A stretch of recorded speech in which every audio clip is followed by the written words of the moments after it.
بسم الله الرحمن الرحيم. يأمرون بالمعروف وينهون عن المنكر. They forbid all disgusting, vile things. Before you talk about halal and haram issues, which most of you and I are not qualified to talk about anyway, let's talk about evil things first. Outright evil things. What are evil things? These are things like shamelessness in the media, shows that make fun of prophets, and our kids watch them, and they have no problem with it. The kind of munkar that's going on nowadays, I feel, is, I don't necessarily come out and say Twitter and Facebook and all that stuff is haram, because I don't think personally, I don't see that it's forbidden. But I do see that Muslims they have no standards. We have no standards in how we talk. When somebody says something and you want to put a comment about what they said, most of the time it's a compliment or an insult. You tell me, compliment or insult? Insult. Most of the time you want to say something that puts somebody else down. This is just not how a Muslim talks. So we just don't talk like this. That's not how we're supposed to communicate. This is a kind of munkar. You're just creating bad feelings among each other. You're making a culture out of making fun of each other. لَا يَسْخَرْ قَوْمٌ مِّن قَوْمٍ. Don't let any group make fun of another group. Don't do that. That's just not how you should do. Right?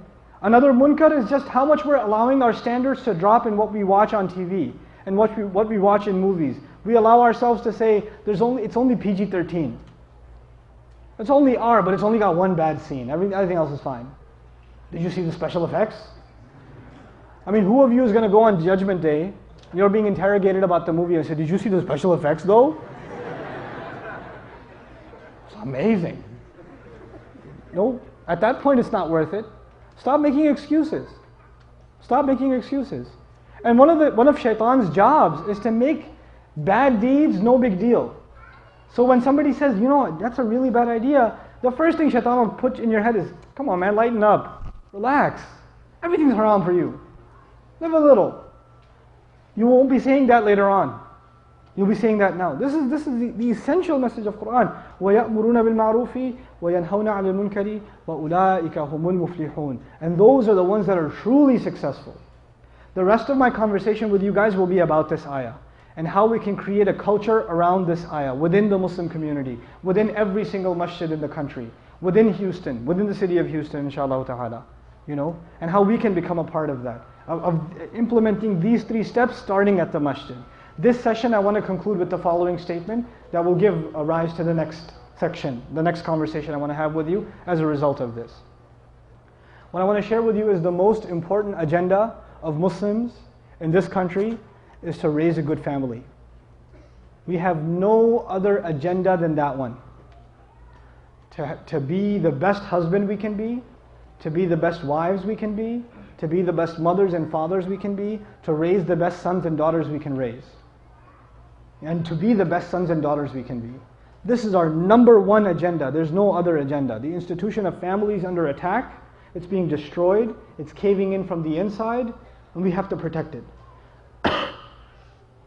Now this institution of family, you know what gives it strength? What supports it? Is the masjid. The masjid protects the family. That's what it's supposed to do anyway. The masjid is a place where you're supposed to be involved not as just a man, not as just a married couple, not just for the boys. It's supposed to be a place for the entire family. It's supposed to be where families learn their religion, where they learn to meet other Muslims and create a culture of Islam. What's the other place you're going to meet Muslims regularly? The weekly convention Muslims have is the Jum'ah prayer. Right? It has our families need to be connected to the masajid. Now, the other thing is our masajid cannot survive until they have involvement from the entire family. When our masajid only have involvement from the men, fights break out. When our masajid only have involvement from some group from the community, fights break out. When the masajid have involvement from the entire family, the priorities stay straight. We do things for kids, we do things for women, we do things for men, we take care of every element of a community. So the community needs the family and the family needs the community. They both need each other. If you try to raise a family disconnected from the masjid, disconnected from, when I say community, I actually mean masjid. Please understand, when I say community, I mean masjid. When you try to raise a family that's practically disconnected from the masjid, disconnected from the community, you are asking for trouble. Because over time, it will become easier and easier for you to let go of more and more of the religion. Families that moved out to some random boondocks where the dad got a job and there's no masjid out there and he's raising his kids by himself, only Muslim family, 2 Muslim families in the entire town. After 10, 15 years when their kids are teenagers, they're the ones that are writing emails that you can sense the tears when they were writing them. What should I do with my kids? I don't know. I don't know what happened between me and my wife.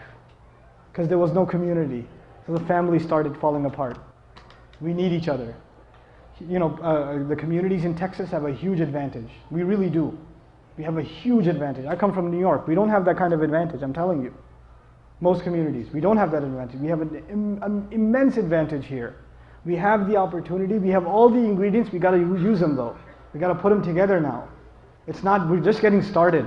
The masajid have been built by the mercy of Allah. Now it's time to bring them to life. Now it's time to fill them with our families. So inshallah we'll talk practical steps about that and some really important considerations that all of us need to have in developing healthy communities, inshallah ta'ala. After our break, I'll give you guys a 10-minute break. Is that the official verdict? 10 minutes? Take 15. Go make some long distance phone calls. Go. All right, go. I'll talk to you in 15 minutes. Assalamu alaikum.